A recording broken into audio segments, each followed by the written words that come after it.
Welcome back to your channel. आज हम लोग चैनल का नाम त्रिपिटक सब्सक्राइब करिए। फर्स्ट 1000 सब्सक्राइबर को क्या मिलेगा आप लोग को पता होगा कि फर्स्ट 1000 सब्सक्राइबर को आप लोगों के जो व्यूज जा रहा है उस बेसिस पे, अगर आप लोग को पसंद आएगा उस बेसिस पे हम बैच लॉन्च करेंगे और वो फ्री में गिव अवे देंगे।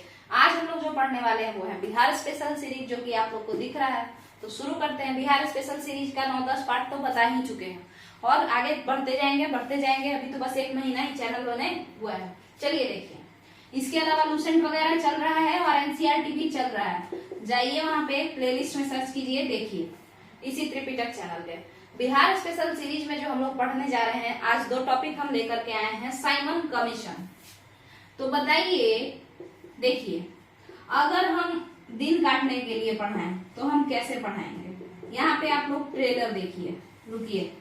अगर हमको सिर्फ ऐसा याद कराने के लिए बताना हो तो 2 बात है साइमन कमीशन का बिहार में, सिर्फ 2 बात। यहाँ देखिए, सिर्फ कितना बार? 2 बार।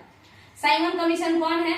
तो वही जो नियम बनाने के लिए आया था, केवल व्हाइट लोग था। तो एक बात तो ये हो गया, ठीक है। केवल व्हाइट लोग था, नियम बनाने के लिए आया था। कब आया था? 1928 में आया था, ठीक है। अब बिहार की बात है तो सीधे सीधे ऐसे लिखेंगे, दिसंबर 1928 में। कब? 12 दिसंबर 1928। ये भी ज्यादा हो गया, ज्यादातर लोग तो ऐसे भी कह सकते हैं कि दिसंबर 1928, पर चलिए 12 दिसंबर 1928 में पटना आया। कौन आया? साइमन एंड कंपनी, ठीक है। और 24 दिसंबर 1928 को कहाँ आया? झारखंड आया। झारखंड के रांची, झारखंड का जो कैपिटल है वहां। कैपिटल वही बनता है जो फेमस होता है, तो रांची उस समय, ऐसे तो ये पूरा बिहार ही था उस समय, बट झारखंड साइड में रांची 24 दिसंबर को और 12 दिसंबर को पटना। दोनों जगह पे विद्रोह शुरू हो गया, ठीक है। लोग तहलका मचा दिए, go back Simon, go back Simon. और ये गो बैक साइमन के जो लीडर थे वो कौन थे? अनुग्रह नारायण सिन्हा। आपको समझ में आया होगा, अनुग्रह नारायण सिन्हा, समझ में आया। तो यही है लीडर साइमन कमीशन के बिहार में। खत्म हो गया आपका साइमन कमीशन। बट क्या ऐसे सिर्फ पढ़ने से, क्या आपको मेंस में अगर पूछ दिया, बीपीएससी मेंस में पूछ दिया अगर, ठीक है, तो बताइए कि क्या इतना बस जानने से क्या आप बीपीएससी मेंस में लिख देंगे? क्या नहीं लिख पाएंगे। अगर साइमन कमीशन के बारे में बताता है तो नहीं लिख पाएंगे। तो अब हम लोग अपने तरीके से पढ़ेंगे। कैसे? तो अच्छे से इसका क्या कहानी था, कैसे साइमन आया, क्यों साइमन आया, इसको थोड़ा सा इधर करो, इस साइड। आखिर क्यों साइमन आया, इस पे बात करेंगे हम लोग, ठीक है। तो यहाँ पे समझते हैं, इधर साइड कर दो। तो देखिए, साइमन कमीशन के आने का जो कारण था, सही से है? हाँ, ठीक। चलो देखो यहाँ पे क्या है, देखिए आप लोग, ये तो हम बताएं ये ट्रेलर था, ऐसे भी बताया जा सकता है मगर हम लोग ऐसे नहीं देखेंगे, ठीक है। तो यहाँ पे समझते हैं। यहाँ पे हम लोग सबसे पहले जानेंगे आखिर साइमन क्यों आया, ठीक है। तो अब इसको हम जोड़ेंगे आपके भारत से, इंडिया से जोड़ के देखेंगे। फ्रीडम स्ट्रगल में साइमन कमीशन का क्या रोल है, देखिए। सबसे पहली बात है कि अचानक से क्या क्या हुआ, आप जरा खुद बताइए। तो 1919 का जमाना याद कीजिए। 1919 के जमाना में काफी चेंजेस हुआ। जैसे आप देखेंगे तो मॉन्टेग्यू चेम्सफोर्ड रिपोर्ट, जिसमें कि प्रांतीय द्वैध शासन की बात की गई, यानी प्रोविंशियल डायरार्की की बात की गई, ठीक है। तो एक तो ये बात हो गया मॉन्टफोर्ड आपका 1919 में, ठीक है। तो ये रिपोर्ट था। और बताइए, जालियांवाला हुआ है यहाँ पे या नहीं हुआ है, खुद बताइएगा जरा। तो जालियांवाला। उसके अलावा 1920 में आप क्या देखते हैं? NCM, non cooperation movement. उसके अलावा खिलाफत मूवमेंट। मतलब कुछ ज्यादा ही तामझाम यहाँ नहीं चल रहा है, मतलब कि बहुत ज्यादा क्या हो रहा है, फ्रीडम स्ट्रगल के लिए एकदम अंधाधुंध लोग लगे हुए हैं। इसी टाइम पे आप देखेंगे कई सारे, बिहार में तो खास करके बिहार और झारखंड में आरंभिक किसान आंदोलन, मजदूर आंदोलन, बहुत चीज हुआ है इसी समय, इस पीरियड में, 1919 से 1928 के समय में। तो तो इस कारण से बाबू मतलब एस्पिरेंट्स यहाँ पे क्या हुआ साइमन कमीशन में कि जो सुनिएगा इतना तामझाम होने के कारण, इतना ज्यादा झगड़ा झंझट होने के कारण ब्रिटिशर्स में 1928 के समय ब्रिटिशर्स में भारत में यहाँ के हेड कौन थे वो बताइए, यानी गवर्नर जनरल कौन थे। अगर 1919 की बात करेंगे तो उस समय गवर्नर जनरल के पोस्ट को क्या कहते थे, वाइसरॉय कहते थे। क्या कहते थे, वाइसरॉय कहते थे। क्यों, याद कीजिए 1857 की क्रांति में चेंज हो गया था। 1858 के विक्टोरिया का जो डिक्लेरेशन यानी क्वींस डिक्लेरेशन जो आया था उसमें नाम को चेंज कर दिया गया था। तो ये वाइसरॉय कौन थे उस समय बताइएगा, बर्केनहेड। कौन थे वाइसरॉय, वाइसरॉय कौन थे, बर्केनहेड। ठीक है, अब देखिए इतना तामझाम हुआ है इतने सालों में, 4-5 साल के पीरियड में, तो बर्केनहेड को लगता है मॉन्टफोर्ट हट गए हैं, मॉन्टेग्यू चले गए हैं, उसके बाद बर्केनहेड आते हैं। तो बर्केनहेड को ऐसा लगता है कि कुछ तो चेंजेस का जरूरत है, कुछ नियम बदलने की आवश्यकता है, कुछ कानून बनाने की आवश्यकता है, क्योंकि रोज झगड़ा कर रहा है सब और पूरा जो है मेरे सर पे चढ़ के और नाच रहा है सब। समझ में आया। तो इस वजह से यहाँ पे क्या किया गया, ये बोले बर्केनहेड भाई साहब बोले, जो गवर्नर जनरल या वाइसरॉय थे उस समय के, वो बोले अपने कुछ दोस्तों से, है ना, ब्रिटिश पार्लियामेंट में बोले कि कुछ लोगों पे भेजिए एक कमीशन, एक कमिटी बना करके, और यहाँ पे वो लोग पहले घूमेगा फिरेगा और उसके बाद लोगों से राय लेकर के लोगों के लिए, भारतीय लोगों के लिए नियम बना देगा। तो जब ये बात हो गया तो देखिए अब डिमांड कौन की है, बर्केनहेड। किससे डिमांड की है बाबू, ब्रिटिश पार्लियामेंट से। तब ब्रिटिश पार्लियामेंट 7 लोगों को भेजती है। कितने लोगों को, 7 लोगों को। ये 3 पार्टी से लोग होते हैं। ब्रिटिश पार्लियामेंट क्या ऐसा है क्या कि एक ही पार्टी है वहां पे या 2 पार्टी है, नहीं, कई सारे पार्टी है। जैसे भारत में ही बीजेपी है आपका, फिर कांग्रेस है, फिर आप पार्टी है, कई सारे पार्टी है ना। तो उसी तरीके से ब्रिटिश पार्लियामेंट अलग अलग पार्टी के 7 लोगों को भेजती है। जैसे लेबर पार्टी के लोग को, कितने लोग को, 2 लोग को। कंजर्वेटिव पार्टी के, लेबर पार्टी को आप मजदूर दल भी कह सकते हैं। एटली इसी के थे, प्राइम मिनिस्टर एटली जो थे, जो हम लोग को आजादी दिलवाए, बोले कि हाँ भारत को आजाद कर देंगे, इसी पार्टी के थे, लेबर पार्टी के। कंजर्वेटिव पार्टी, ये देखिए रूढ़िवादी विचारधारा वाले लोग ही होंगे एक तरीके से समझिए। तो कंजर्वेटिव पार्टी के 4 लोग और एक लिबरल पार्टी के, यानी उदार दल के कितने, 1 इंसान। ये 7 लोगों को भेजा जाता है। मांगा कौन है, बर्केनहेड। पार्लियामेंट बोला कि ठीक है भाई भेजते हैं हम। तो 7 लोग आते हैं। कितने मेंबर थे साइमन कमीशन में, स से साइमन, स से 7। इस 7 में से एक को हेड बना दिया जाता है और वो हेड होते हैं साइमन, और इसीलिए इस कमिटी का नाम या इस कमीशन का नाम पड़ जाता है साइमन कमीशन। तो क्यों आए, ये तामझाम को खत्म करना था, इसीलिए नियम बनाने के लिए आए। अब आ रहे हैं, तो आने के लिए क्या हवाई जहाज तो उस समय था नहीं, उड़ के पहुंच जाओ, है ना। तो क्या करेंगे हम लोग कि अब चलेंगे हम लोग, ठीक है। तो अब हम लोग 7 लोग चलेंगे साइमन कमीशन को लेने, मतलब 7 लोग आएंगे यहाँ पे, मान के चलिए साइमन कमीशन अब आ रहे हैं, साइमन एंड कंपनी। तो ये लोग चढ़ा जहाज पे, ठीक है। ये लोग चढ़ा जहाज पे कब, तो 8 नवंबर 1927 में जहाज पे चढ़ गया, और 3 फरवरी 1928 को ये लोग उतर गया। कहाँ पहुंच गया बताइएगा बाबू, ये पहुंच गया 3 फरवरी 1928 को आपके बॉम्बे, मुंबई तट पे। यहाँ पे ऐसे करके अगर इंडिया है तो इस साइड आपको बॉम्बे मिलेगा, इस साइड नहीं, इस साइड, ठीक है। मतलब कि पाकिस्तान के साइड, पाकिस्तान वाले साइड, बांग्लादेश वाले साइड नहीं। अगर किसी को ये नहीं पता है तो, हालांकि सीटेट वाले जो बच्चे हैं वो लोग तो पक्का बात है, बीपीएससी कॉम्पिटिटिव लेवल वाले जो है वो लोग तो पक्का है कि मैप हमेशा देखते हैं। बट चूंकि इस पे एनसीईआरटी सीरीज भी चलता है ना, तो मेरे हिसाब से हमको ऐसा लगता है कि अगर कोई छोटा बच्चा देख रहा हो, स्कूल वाला, सीबीएसई वाला, तो वो लोग नहीं देखते हैं मैप को, ठीक है। तो भारत के किस साइड है बॉम्बे कोस्ट बताइएगा, तो भारत के पूर्व साइड है या पश्चिम साइड है, पश्चिम साइड है। तो ये लोग पहुंचे पश्चिम साइड और बॉम्बे कोस्ट पे उतरे, बॉम्बे के तट पे, मुंबई के।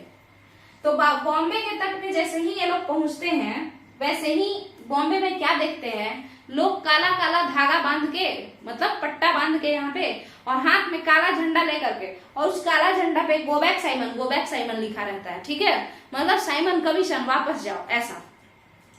तो लोग झंडा पे गो बैक साइमन लिखे रहते हैं और मुंह से बोलते क्या रहते हैं, साइमन कमीशन वापस जाओ। समझ में आया होगा आपको, क्यों? क्योंकि देखिए साइमन कमीशन वापस जाओ आप कहिएगा तो इस साइमन को कहां से जो समझ में आया, साइमन तो बोलता है इंग्लिश, ठीक है, और मान के चलिए कि कोई छोटू सिंह है, छोटू, तो छोटू भाई को इंग्लिश आता नहीं है, तो उनके हाथ में एक डंडा पकड़ा दिए जिस झंडा, और उस झंडा पे लिखा हुआ है गो बैक साइमन, ताकि साइमन एंड कंपनी देख ले, और छोटू को बोलना क्या है, साइमन कमीशन वापस जाओ, क्योंकि छोटू को इंग्लिश आता नहीं है। तो नारा क्या दिया गया, साइमन कमीशन वापस जाओ, इस तरीके से लोग बोल रहे थे, और लिखे क्या हुए थे अपने झंडे पे, गो बैक साइमन। दूर दूर से ये सातों बेशरम लोग जो थे, ये लोग देख रहे थे कि कोई पसंद नहीं कर रहा है ना, मान के चलिए आप उतरिए और वहां पे सब लोग ऐसे झंडा लेके खड़ा हो, जाओ जाओ वापस जाओ, जिसपे लिखा हुआ है, तो जाहिर सी बात है कि आप लोग को दिखेगा कि हाँ हमको लोग पसंद नहीं कर रहे हैं। इसके बावजूद भी साइमन एंड कंपनी वापस तो नहीं गए, वापस ये लोग नहीं गए, ठीक है। अब देखिएगा आगे समझिए, 3 फरवरी 1928 को ये लोग यहाँ पहुंचा, ठीक है।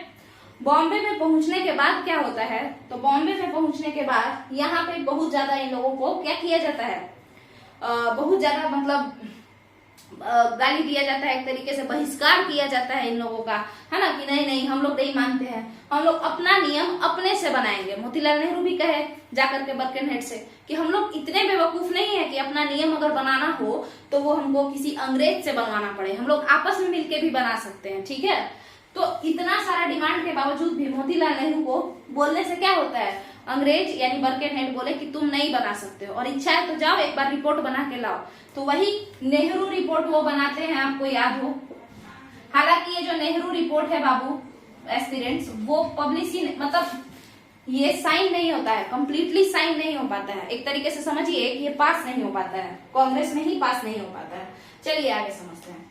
अब ये 3 फरवरी 1928 को ये यहाँ पहुंचे, ये सारा रिपोर्ट वगैरह देखे कि 1919 में जो मॉन्टफोर्ड रिपोर्ट था उसमें कोई प्रॉब्लम तो नहीं है, जालियांवाला बाग से रिलेटेड जो भी है वो सब कोई प्रॉब्लम तो नहीं, मतलब छोटा मोटा जो भी था, नया नया थोड़ा बड़ा बड़ा जो इंसिडेंट हुआ था वो सारा साइमन एंड कंपनी के बीच लाया गया। अब जब साइमन एंड कंपनी के बीच जब ये बात लाया गया तो उस पर वो लोग कुछ ना कुछ तो रिपोर्ट देंगे ना, तो उसके बाद पढ़ने के बाद ये लोग रिपोर्ट दिए 1930 में। बट इस बीच में सोचिए 28 में आया था, 30 में गया, इतना ज्यादा गो बैक साइमन करने के बावजूद भी 3 फरवरी 1928 को बॉम्बे पहुंचे। अब फिर पीछे जो हम बताए थे वही, अब पटना कब पहुंचे, तो याद कीजिए जो हम बता चुके हैं 12 दिसंबर को। रांची कब पहुंचे, 24 दिसंबर को। अब आप खुद बताइए कि ये जो जगह है बिहार का, वहां पे साइमन कमीशन का सबसे ज्यादा विरोध कौन किए, तो अनुग्रह नारायण सिन्हा, अनुग्रह नारायण सिन्हा, और भी लोग किए, बट ये काफी फेमस हुए साइमन कमीशन के समय में। तो यहाँ पे आपका साइमन कमीशन खत्म होता है बिहार का। आई होप कि आप लोग को समझ में जरूर आया होगा। अगर आप लोग को समझ में आ रहा है तो वीडियो को सब्सक्राइब करते रहिए, चैनल को हमेशा अपना प्यार भर भर के देते रहिए, कम नहीं देना है, ज्यादा ज्यादा देना है। अपने सब्सक्राइब कीजिए, अपने मम्मी पापा के चैनल से सब्सक्राइब कीजिए, बट मम्मी पापा वो देखिए मम्मी पापा वाला उतना अच्छा नहीं रहेगा, भैया दीदी ये लोग जो तैयारी करते हैं उन लोगों के चैनल से भी सब्सक्राइब कर दीजिए, चलिए उन लोगों के मोबाइल से। इसके अलावा आप लोग को क्या करना है, अच्छा अच्छा कमेंट करना है, क्योंकि ये वाला शायद हम अच्छे से टॉपिक बताए हैं।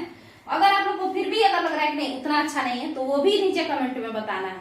जैसे जैसे आप लोग कहेंगे वैसे वैसे हम ग्रो करेंगे, अपने आप को चेंज कर करके इवॉल्व करते रहेंगे। आगे समझते हैं अगले टॉपिक के बारे में, और अगला टॉपिक है आपका बिहार सोशलिस्ट पार्टी। अब ये क्वेश्चन बीपीएससी का बड़ा फेवरेट है, बिहार सोशलिस्ट पार्टी बीपीएससी का बड़ा फेवरेट है। तो आते हैं क्यों आया, इसका एम क्या है ना, इसमें लोग कौन कौन से हैं सब समझते हैं। चलिए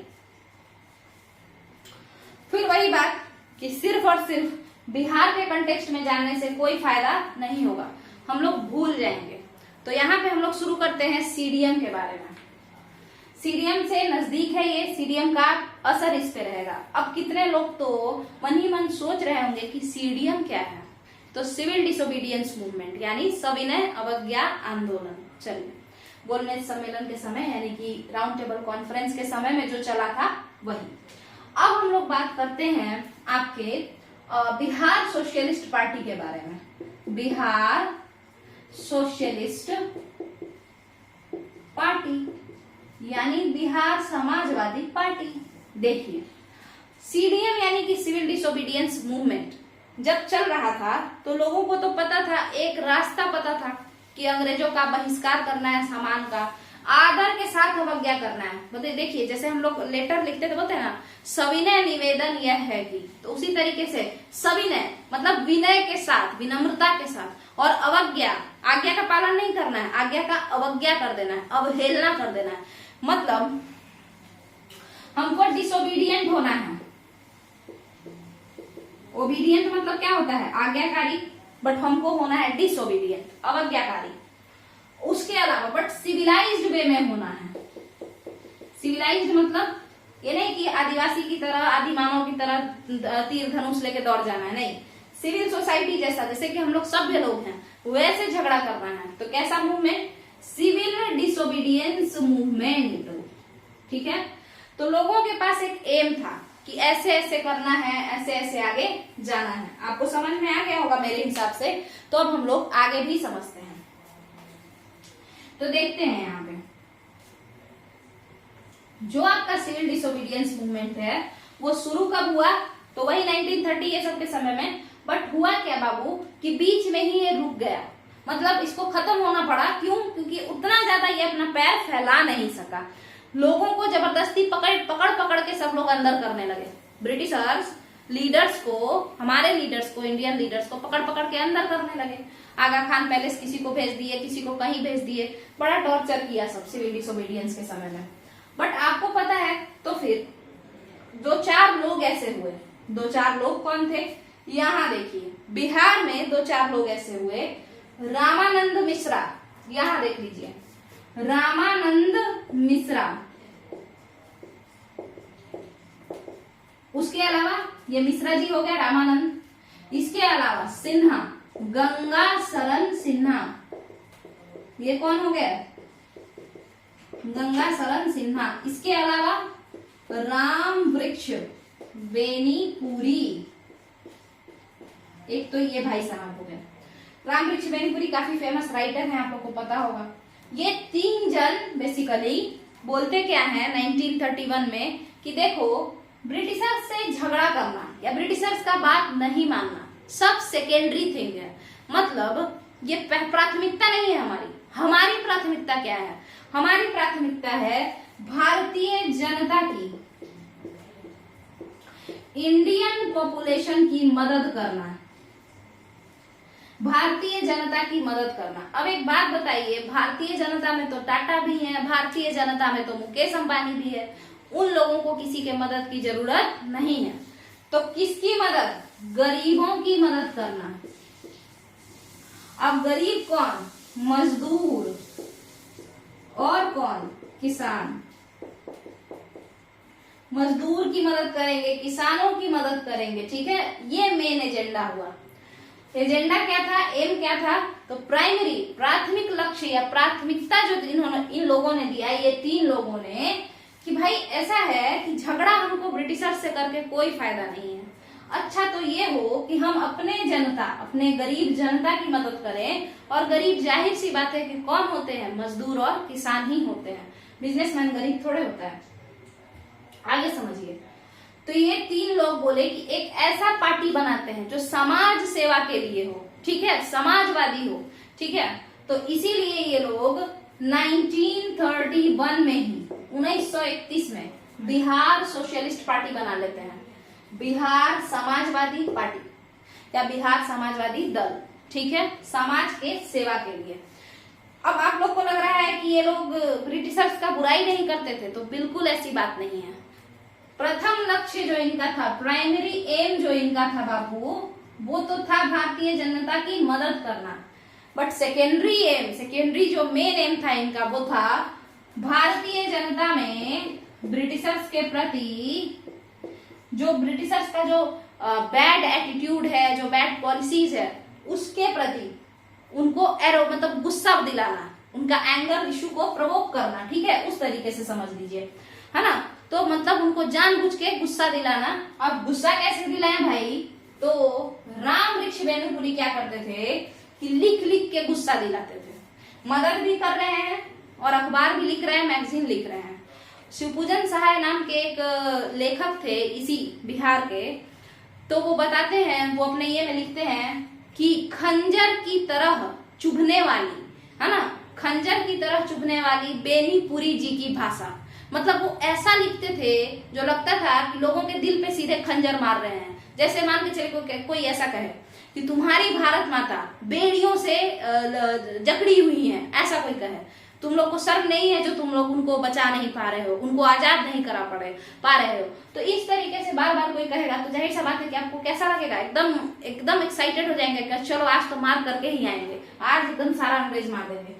तो इस तरीके से करके ही राम वृक्ष वेणुपुरी मदद भी करते थे, मैगजीन्स भी लिखते थे, जिसमें लोगों को फ्रीडम स्ट्रगल के लिए प्रमोट करते थे, प्रोवोक करते थे, उत्साह देते थे। तो ये हो गया 1931 में आपका बिहार सोशलिस्ट पार्टी बनकर के तैयार हो गया। इसके बाद जो बाबू अगला बात है उसको समझिएगा।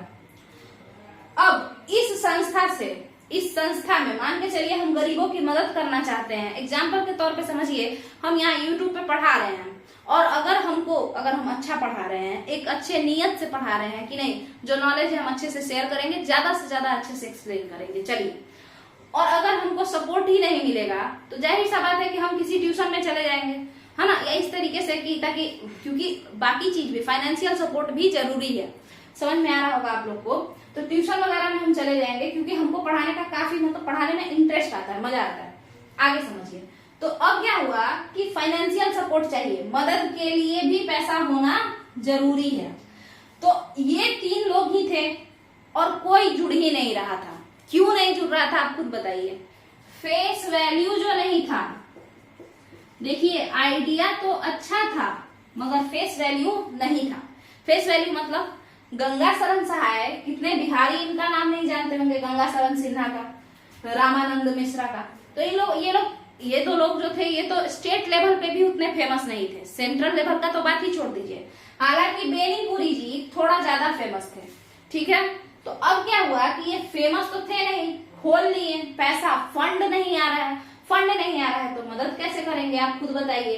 अब ये लोग सोचे, तीनों लोग मिलकर के क्या सोचते हैं कि एक काम करते हैं, किसी फेमस रूलर को बुलाते हैं, फेमस लीडर को बुलाते हैं। वो जब हम लोग से जुड़ जाएगा तो ये बिहार सोशलिस्ट पार्टी का जो नैया है वो पार लग जाएगा, बिहार सोशलिस्ट पार्टी का नैया पार लग जाएगा। और जो हम एम लिए हैं कि मजदूरों की मदद करेंगे, गरीबों की मदद करेंगे, किसानों की मदद करेंगे, तो जब फंड मिलेगा तभी तो हम मदद भी कर पाएंगे। तो इसी कंटेक्स्ट में राम वृक्ष वेणुपुरी एंड कंपनी, ये तीनों लोग, जयप्रकाश नारायण जो कि आपके बिहार से ही है, सिताब दियारा करके जगह है वहीं से है ये। तो कहने का मतलब है कि जयप्रकाश नारायण यानी लोकनायक जेपी जिनको कहते हैं, उनसे लोग मिलने जाते हैं या बात करते हैं। पत्र से भी बात किया जा सकता है। बात करके बताते हैं भाई ऐसा ऐसा मोटो है, गरीब जनता की मदद करना बेसिक एम है, बाकी तो ब्रिटिशर्स के लिए उकसाते रहते हैं टाइम टू टाइम। तो आप देखिए कुछ पैसा वैसा कुछ फंड इकट्ठा कीजिए, आप एक काम कीजिए, हम लोग के साथ जुड़ जाइए। बट जेपी उस समय आपको पता होगा अप्रैल 1934 तक, कब तक बताइएगा, अप्रैल 1934 तक जेपी कहाँ बिजी रहते हैं, सीडीएम में। सिविल डिसोबीडियंस मूवमेंट आपका पूरे तरीके से जो खत्म होता है सविनय अवज्ञा आंदोलन, वो अप्रैल 1934 में होता है। अब आप खुद बताइए कि जब अप्रैल 1934 में पूरे तरीके से खत्म हुआ है तो जेपी तो यहाँ बिजी थे उतने दिन तक। तो ये क्या 1931 के समय में या 1932 के समय में जेपी जयप्रकाश नारायण इन तीनों का बात सुने होंगे क्या? नहीं सुने होंगे ना। तो नहीं सुने क्यों? क्योंकि वो यहाँ पे एक बड़े एजेंडा के साथ आगे बढ़ रहे थे। क्योंकि हर किसी को होता है कि करियर भी एकदम चमकता रहे। जयप्रकाश नारायण को भी था कि लीडर अच्छे बन जाए, नामी गिरामी लीडर बन जाए, सेंट्रल लेवल के बन जाए। तो स्टेट लेवल का बात छोड़ के सीडीएम में इन्वॉल्व थे वो। बट अप्रैल 1934 में आप लोग देखेंगे कि सीडीएम खत्म होगा और अगले ही महीने मई 1934 में इस बिहार सोशलिस्ट पार्टी के लिए आएंगे जयप्रकाश नारायण, ठीक है। और तब इसी मॉडल पे प्रथम जो एम है, प्राइमरी जो एम है, प्रथम लक्ष्य जो है वो गरीबों की मदद करना है, और सेकेंडरी एम है ब्रिटिशर्स के बारे में बुराई करना। तो इसी एम को लेकर के, इसी एजेंडा को लेकर के मई 1934, देखिए एक महीना बाद बना देंगे आपका कांग्रेस सोशलिस्ट पार्टी। बताइए आइडिया किसका था? क्या जयप्रकाश नारायण का आइडिया था क्या? नहीं, ये राम वृक्ष बेनीपुरी और गंगा शरण सिन्हा और रामानंद मिश्रा का आइडिया था।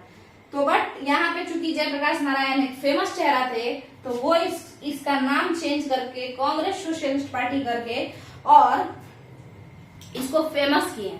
और जैसे ही फेमस किए तो ये कब था? मई 1934 में। कहाँ पे ये मीटिंग हुआ बाबू? अंजुमान इस्लामिया हॉल में। अंजुमान इस्लामिया हॉल कहाँ है एस्पिरेंट्स? तो देखिए क्या है, एक दिक्कत है, हम ना स्कूल में जहाँ पढ़ाने जाते हैं ना वहाँ पे सबको बाबू बोलते हैं, तो यहाँ पे भी अचानक से बाबू निकलते रहता है, तो उसके लिए आप लोग थोड़ा देख लीजिएगा। चलिए देखते हैं। तो क्या है कि मई 1934 में यहाँ पे कांग्रेस का जो ये मतलब यही बिहार सोशलिस्ट पार्टी का नाम कांग्रेस सोशलिस्ट पार्टी जो किया गया, तो मीटिंग कहाँ हुआ? खेतान मार्केट के उस तरफ क्रॉस कीजिएगा तो आपको दिखेगा अंजुमान इस्लामिया हॉल। उसी हॉल में ये सारे लोग बैठे थे और वहीं पे ये मीटिंग हुआ कि बिहार सोशलिस्ट पार्टी को जेपी के इस कांग्रेस सोशलिस्ट पार्टी से जुड़ जाना चाहिए, और उसके बाद इसको फंड भी अच्छा मिलेगा और बड़े पैमाने पे, बड़े लेवल पे काम भी होगा। जैसे ही जेपी का एंट्री हुआ, जयप्रकाश नारायण का जैसे ही एंट्री हुआ, आप देखेंगे कि अब इस कांग्रेस सोशलिस्ट पार्टी के एक प्रेसिडेंट, क्योंकि इसका फॉर्मल डिक्लेरेशन हो गया, मतलब एग्जाम्पल के तौर पे समझिए, एक स्कूल ऐसे ही खुला हुआ है और एक सीबीएसई से एफिलिएट करवानी है, समझ में आया? तो स्कूल तो वो पहले भी था बट अब एफिलिएशन भी हो गया है, यानी अब वो वैधानिक तौर पर जायज हो गया है, यानी वो फॉर्मल हो गया है। तो फॉर्मल डिक्लेरेशन इस बिहार सोशलिस्ट पार्टी का इसी समय मई 1934 में हो गया, इस पार्टी से जुड़ के, कांग्रेस सोशलिस्ट पार्टी से जुड़ के। अब कांग्रेस सोशलिस्ट पार्टी के प्रेसिडेंट किसको बनाया गया बताइएगा आप लोग खुद, जिनको पता हो नीचे कमेंट कीजिएगा। आचार्य नरेंद्र देव। कांग्रेस सोशलिस्ट पार्टी के अध्यक्ष किसको बनाया गया? आचार्य नरेंद्र देव। इसके बाद है कांग्रेस सोशलिस्ट पार्टी के सचिव कौन बने? तो आप लोग कहेंगे जयप्रकाश नारायण, इंग्लिश में secretary. Who is the secretary of Congress socialist party? तो आप लोग कहेंगे जयप्रकाश नारायण। तो ये हो गया आपका कांग्रेस सोशलिस्ट पार्टी। जैसे ही ये कांग्रेस सोशलिस्ट पार्टी बना और इतना बड़ा इसको नेम फेम मिला और जयप्रकाश नारायण जैसे बड़े बड़े रूलर लीडर्स इससे जुड़ने लगे, वैसे ही आप देखेंगे कि कई सारे लोग इस संस्था से जुड़ना शुरू किए। देख लीजिए यहाँ पे अब्दुल बारी यहाँ पे जुड़ गए, अब्दुल बारी जुड़ गए। अब्दुल बारी कौन है बताइएगा? स्वराज पार्टी के बिहार के secretary. Swaraj party of Bihar जो बना चित्तरंजन दास वाला, उसी के वाइस मतलब उसी के सेक्रेटरी सचिव बने। अध्यक्ष तो श्री कृष्ण बाबू बने, सचिव ये बने। स्वराज पार्टी डाला हुआ है, आप लोग उसको देखिए, आपको पता चल जाएगा। इसके अलावा योगेंद्र शुक्ला, इसके अलावा बसावन सिंह, इसके अलावा कर्पूरी ठाकुर जो कि सीएम भी बने बाद में बिहार के, आप लोग को पता होगा। तो ये लोग कुछ इंपॉर्टेंट नाम है, बार बार 4 नाम दे देगा, बोलेगा इसमें से छाटो कौन नहीं जुड़ा हुआ था कांग्रेस सोशलिस्ट पार्टी से या कौन नहीं था बिहार सोशलिस्ट पार्टी में, तो आप लोग छांट लीजिएगा। तो देख रहे हैं नाम फेमस, यानी चेहरा के फेस वैल्यू होने की वजह से कितना जल्दी ग्रोथ हुआ। एक बार जयप्रकाश नारायण है, लोग जुड़ना शुरू हो गए। जबकि माइंडसेट किसका था बताइए? आइडिया था इन लोगों का, बट ये लोग फेमस नहीं थे ना उतने, इस वजह से जल्दी आपका पार्टी का ग्रोथ नहीं हो पा रहा था, जनता सपोर्ट नहीं कर रही थी। तो ठीक है, यहाँ पे ये खत्म होता है। अगर आप लोग को ये वीडियो पसंद आ रहा है तो मेरे जो जनता लोग हैं, आप लोग इसको मेरे चैनल को सपोर्ट कीजिए ताकि ग्रोथ हो, है ना। और उसके बाद जितना ज्यादा आप लोग सपोर्ट करेंगे उतना ही ज्यादा हम मोटिवेटेड रहेंगे, और हमको पूरा भरोसा है कि आप लोग सपोर्ट करते रहेंगे, क्योंकि यहाँ पे हम पूरा मेहनत से बना रहे हैं। स्कूल से आने के बाद यहाँ पे रोज ही हम बनाते हैं। तो आप लोग देखिए कैसा लग रहा है, कमेंट में बताइए। कुछ चेंजेस करना है वो भी बताइए, कुछ और भी टॉपिक चाहिए उस पर भी बात हम लोग करते रहेंगे। बेसिकली बात ऐसा है कि यहाँ पे कुछ जो जैसे होता है ना वो स्ट्रेटेजी वाला वीडियो, तो वो बनाने भर का टाइम ही नहीं मिलता है हमको। मतलब हम पहले ये कंप्लीट करवाएं या स्ट्रेटेजी का बताएं, समझ में नहीं आता है, समय नहीं मिल पाता है हमको। तो देख लीजिए आप लोग, थोड़ा सा जो प्रॉब्लम है उसको थोड़ा माफ करने का कोशिश कीजिए, बाकी इसको देखते रहिए। चलिए, थैंक यू।